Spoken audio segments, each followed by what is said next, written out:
Hello and welcome to the Growing Green podcast. Your host, Jeremiah Jennings, is the owner of Growing Green Landscapes in Birmingham, Alabama, and has a passion for growing the entrepreneurship community for those who are young in business. Being a business owner isn't easy, especially in the early years, and that's why in this show we dive into a wide range of topics covering all the challenges small business owners deal with. Even if your company is generating $1 million or more, the stories from our great guest and Jeremiah's own firsthand experiences will propel your business forward. And now, here's your host, Jeremiah Jennings.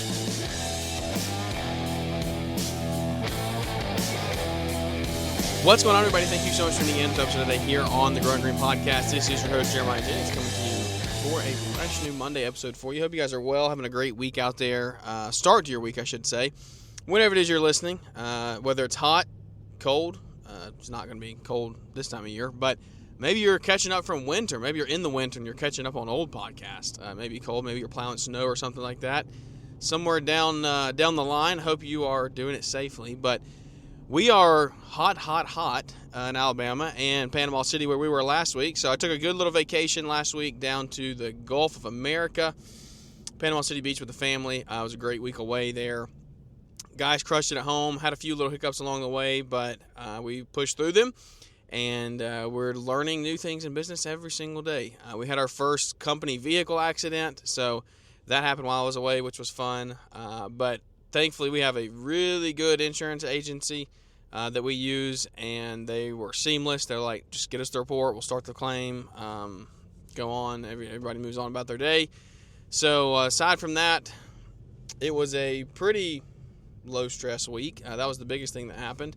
Having to deal with a couple other minor hiccups, just the real-life stuff. And I'll tell you a process that we're working on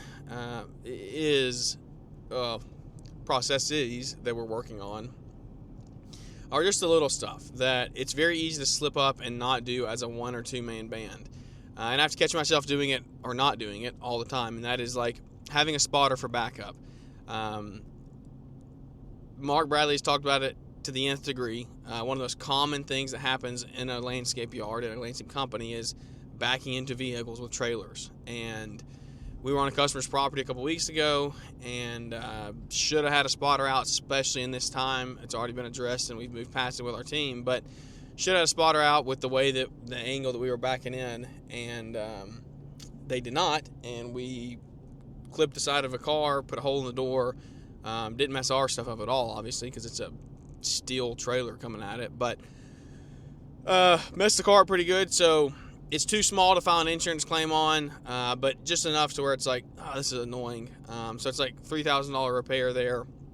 And those little ones, twos, and threes add up quickly. And that's what I'm having to like really try to get through to our team right now is the repairs like that just suck profit. And what is profit? Profit is fuel for growth. And when you have little repairs like this, little things that just come in and sneak in and just steal that profit away, like that's the enemy. That's the waste there. And it is the enemy, like hands down, regardless. That is the enemy. There's no question about it. And so as we are continuing to grow and add people and add new drivers and do these things, we're like, okay, what do we have to do to make sure that we put the things in place that need to be in place for our team to win day in and day out and minimize these little menial like accidents that keep happening. And I think a lot of that is like just coming down to systems and processes and having the day in and day out like I guess what's the word, the discipline to make sure and follow through on them, make sure and follow through on the things that you put in place. And if you are putting in place policy to go and, like I said, go out and driving down the road and saw a buddy of mine, had to beep the horn at him. If we're putting a policy in to go out and get a spotter, then we need to make sure that we're sticking to that policy. And sometimes the hardest person to do that and to follow that is the owner. And the hard truth of the matter is when the owner doesn't follow it, your team is a lot less likely to follow it. And so you have to lead from the front, and that's not always easy, especially when you're like very capable of backing a trailer up without a spotter.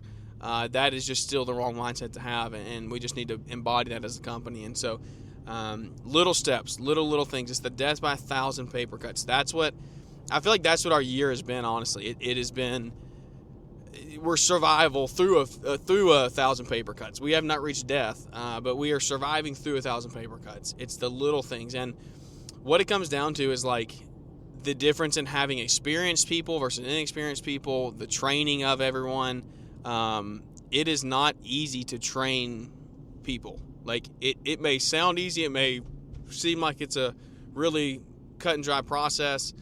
Yes, you can put Greenius in place, you can put videos in place, and they can do all those things, but the still real world application of them is a totally different ballgame. And so that's what I would just really consider and urge a lot of you to look at is like, as you continue, as we go through the next growth process for our company, the growth phase, which is continuing to add team members and build out crews individually, both landscape and maintenance alike, then we have to be doing our job to train them the right way. And it takes time and it takes money. And I talked about that a couple weeks ago on the cost of hiring someone, the cost of training someone, and it's very expensive. It is very expensive. You don't want to do this multiple times over and over and over again if they just keep leaving.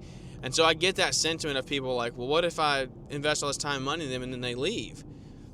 Yes, and you still beg the question, what if you don't and they stay? And then you still have these breakages and issues, and this stuff would, like if we don't train properly on these things that we're going through right now, then they would continue happening in 2 years, 3 years, 4 years, 5 years, because we wouldn't train and fix the problem. We would just cover it up with a Band-Aid.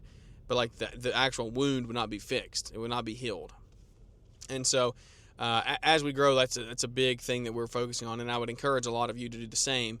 And really look at your metrics this time of year too. Like we had a good leadership meeting recently, and we just dove into like hours booked versus hours billed versus what we had on payroll.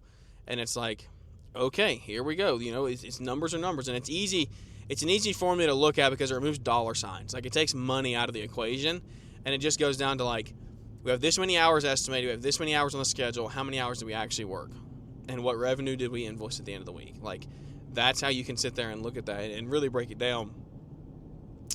As a result of that meeting, it caused me to go look at my budget for the 2026 year and like start to revisit some things, because we're into we're into August now.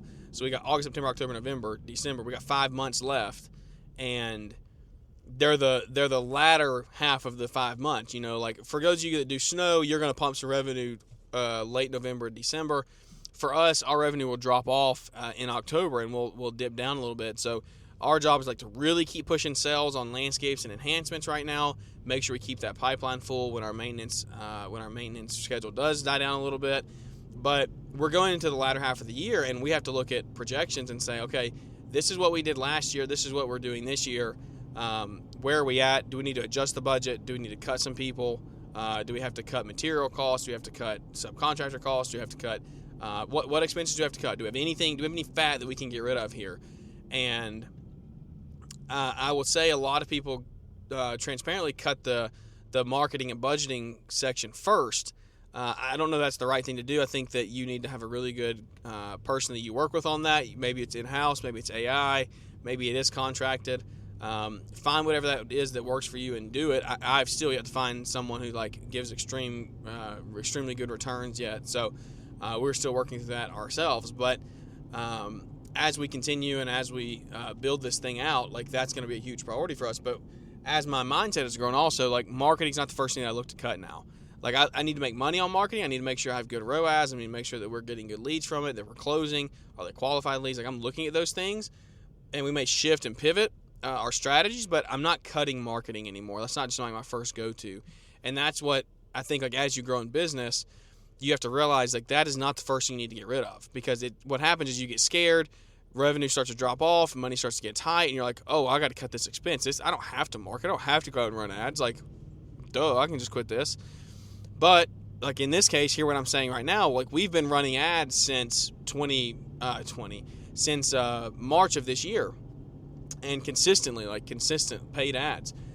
And what that's done is I'm hoping that it's going to have we've done it long enough now to where when November, December, January comes around, that we will be well up on the list of paid ads when people search things, and we will target some areas and some neighborhoods and things that we want to get in and sell some enhancement work. And those are the things that we have to make sure that we're targeting. And it's, I don't have the answer for everybody 100%. Like I do not have it all figured out. I don't know the answers to every marketing guru's strategy and how to spend money here and where to put it and geofencing and all this stuff that goes into marketing. Like that's not my forte. But what I am going to do is like make sure that we are continuing to do some sort of marketing as we go into the fall season, and not just cut it cold turkey. We may make pivots, we may adjust, we may change budgets, but we're not just going to cut it off and be done, because that, like, what good does that do us? Absolutely nothing. And so as we continue, that's something I want to make sure that we do and do well. We don't give up on it, like I said, because if we give up on that, our pipeline will dry up, and we cannot afford for pipeline to dry in the middle of October, November, December, like I said. So we're trying to build, like, we have the market that we can work. We can work year round. It does get cold, but we can keep going. We can keep producing. We just have to have the work there to do it. And so Christmas lights are coming as well. Like, we're putting a big push in that. We'll put a big marketing budget behind that this year, hopefully more than ever. And I'm excited for that. I'm excited for what it looks like. But this is a big full circle conversation here to come back to. Look at your budgets. Look at your budgets at this point in the year. If you don't have a budget, guys, Element is what helps us build our budget. It actually doesn't just help us build it. It builds it for us, essentially. We just plug and play numbers into the software, and it spits the budget out. It spits out what we need to charge, what our expenses are, what our man-hour rate is, what our markups are, what our profit is. Like, all of that stuff goes in there, and boom, spits it out in one nice little pretty packaged platform for you. So we are, like I said, reviewing that. If you haven't ever made a budget, if you've never made a budget, created a budget, reach out to me. I would love to hop on a call with you and help you any way I can. If you need any help or you're interested in Element at all, reach out and let me know. I will 100%. I'll get on a call with you, and we'll go after hours. We'll stay up late. We'll dive in, and I'll show you, like, this is the ins and the outs here, and really let you see, like, our account and how we're doing it. It's not all perfectly polished. I don't have it all figured out, but I've used it long enough to know, like, the best practices. And we use templates pretty well. We use production rates decently well. We still have to get some of those dialed in, but aside from that, like, we're rocking and rolling. And I highly suggest you look at it and at least consider using a platform like Element to grow your business, because does it cost money? Yes, but it literally is billed to your customer. The cost of the software is billed to the customer. So that's nothing to forget about. Like, you literally put your Element cost in your budget, and it is billed each job to the customer. So just consider that as you're growing, as you're looking to expand your business. Consider and make sure that you are reviewing a budget if you have a budget. If you don't have a budget, make a budget. And you can do it in chat, you can do it in spreadsheets, you can do it in Claude. Like, those are all viable options, but Element just gives it to you so nice and pretty. It's industry specific. It's going to give you good metrics to look at, some benchmarks to base yourself off of, and then you're going to get a team of people that are surrounding you, helping you. Like, their staff is incredible. Everything they do there is just it's a top-notch organization. So you can use code Jeremiah at sign up if you do sign up, and you'll get 10% off the software there. But also, like I said, you reach out to me and hop on a call. I'll get you in touch with a salesman there and get you an appointment booked and put into the system. So it is literally probably the most transformative thing that we've used in our business to date, and I highly suggest you do that. So budgets are real, budgets are needed, and I suggest you get that going in your business here in August of 2026. It's crazy to believe we're this far through the year as well. What a year it's been. What a wild ride. If you've listened to our show throughout the year so far, it's been hit or miss. We've been inconsistent some weeks. Like, I hate that too. Like, I hate it. It really irks me, the inconsistencies that I've had. But it's just, again, we've talked about it. I try to talk about it every show because I don't expect everyone to listen to every show. But it's just been a priority basis of, like, my landscape business needs my full attention, and we have to make changes and updates and things and put things in place to really propel our future for my family and our business and our team and our employees here. So, like, that has taken the forefront of my time, And I've tried to still pour out here as much as I can, add as much value as I can, show up at events, and I want to make sure that we are still pouring into you. And you don't feel like I've dropped off the face of the earth. I don't want to stop bringing you value, but I'm just telling you, like, that's where we're at. And again, I can't wait to be to the other side of this, so I can go so deep and go so in depth and like, this is what we did, this is what didn't work. Have the other side looking back to say, you know what, these are things that work. Because right now, like, we're trying things, we're fixing things, but we don't know if they're going to work. Like, we think they are, we hope they are. Their strategy behind it for them to work, but we don't know it for sure. And so, as we continue to grow, I just want to share that all with you and make sure that we're an open book and help any way that we can out there. But we are rocking through the week this week, getting good projects in the ground. We have a foreman that's being trained, and it's been a challenge getting that up and running, but he's doing fantastic. Just managing a little bit more off-site now, I am, and that's been a good feeling, getting back out of the field a little bit and back in the office to get some things done. Like this, like getting podcasts out and doing some admin things that need to be doing, and not just really admin things. I have an amazing VA that does a lot of the admin stuff, but just the stuff that moves the needle forward, the sales, the estimates, the relationships.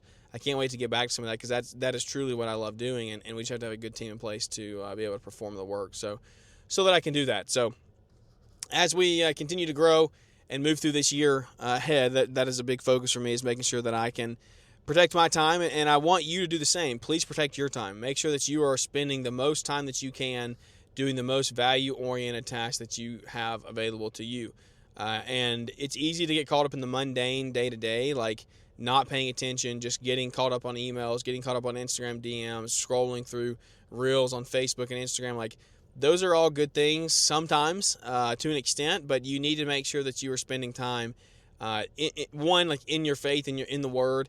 Create that as a time for you and a time block there, but also like spend time working on your business and working on the things that help your employees move forward as well, because it is a selfish thing to build a business that only serves you. If you can't serve other people through your business, I believe that is very selfish. I believe that you have people that could be around you that you could have major impact on and change their family trees if you impact them the right way, and that's like, it's hard. It's not easy. All good things are hard. Don't hear me say that it's an easy process to do that, but I believe that you have the ability to do it if you just buckle down and actually just say, hey, we're going to impact people and make a positive outlook on our community that way. So I encourage you to do that and make those changes as you continue to build your business this year. So whatever it may be, guys, whatever it is that you're looking through and looking into ahead, looking to do with your business, maybe you are staying the same size, maybe you are growing, maybe you're adding people, whatever that is, you do what you feel is best for you. When I say I feel like it's selfish to not build a business that affects other people, like, what I mean by that is, like, if you have people in your organization and you are not building a business that builds them up, like if you are just building a business based on the backs and brains of other people in your organization, but you're not helping them grow, that's what I mean by that. I don't mean that if you're a one-man band, you're selfish. Like, there's a lot of guys that say you're selfish if you only build a business for yourself, and there's some sentiment to that I kind of agree with, in a sense of, like, if you have the ability to go impact more people positively, but you may be able to do that in a different way possible. You may be able to find another avenue for that's not your business, that running a solo business allows you to do and create. So if that's the case, like, you do what you do and you do best. So you won't hear me say should do or should not do in those areas. We in Savannah were just talking about this on our Cultivated show, by the way. Cultivated is a new podcast that we dropped 4 or 5 months ago now. It was our Marriage Monday show that got put over there. We had great feedback from Marriage Monday for a long time. We decided to branch out on its own show. Would love for some of you to come over there and hang out with us on that show, because it was a fun one. We get into some really fun conversations there, more of a family lifestyle, like raising kids or conversation. But we were just talking about that the other day, about how I've really try hard to eliminate the word should from my vocabulary. And now I'm eliminating the word try from my vocabulary, even though I think I just said it a minute ago without even realizing it. Because try is not a thing. Go try to pick up a chair. I think I gave this analogy on last week's show, but Tony Rollins was talking. Go try to pick up that chair. The lady looked at him, looked funny, like, what are you talking about? She reached over and picked it up, and he was like, no, try to pick up the chair. So she put her hands out, looked at him funny, like made a motion like she was trying to pick it up, but again, see, I'm saying try right there. But he's like, no, you're not. No, that's not trying to pick up the chair. And she was like, what do I do? And he's like, exactly, that's the whole point. There is no try. Try doesn't exist. It's either you do pick up the chair or you don't pick up the chair. So you do get up and you do get your work done. You do go out and send the estimates out, or you don't get the estimates sent out. There is no in between. Could there be an excuse for why you do or don't get those out? Yes, but it's not that I tried and didn't succeed. It's that you did or you did not. And it's that simple. Don't try to butter it up and cover it up with try. So as you continue this week, guys, whatever it is you have ahead, make sure that you're attacking it head on, full strength, full steam ahead. If I can help you at all, reach out and let me know. Just a quick little Monday show for you. Without any further ado, guys, that's going to wrap this one up. I love you. I care about you. Appreciate you. We'll catch you here on the next one. See you guys. Thanks for tuning in to the Growing Green podcast. It is an honor to have you listening, and we hope you receive valuable advice to help take your business to the next level. Don't forget to follow the podcast so you'll be notified when our next episode drops.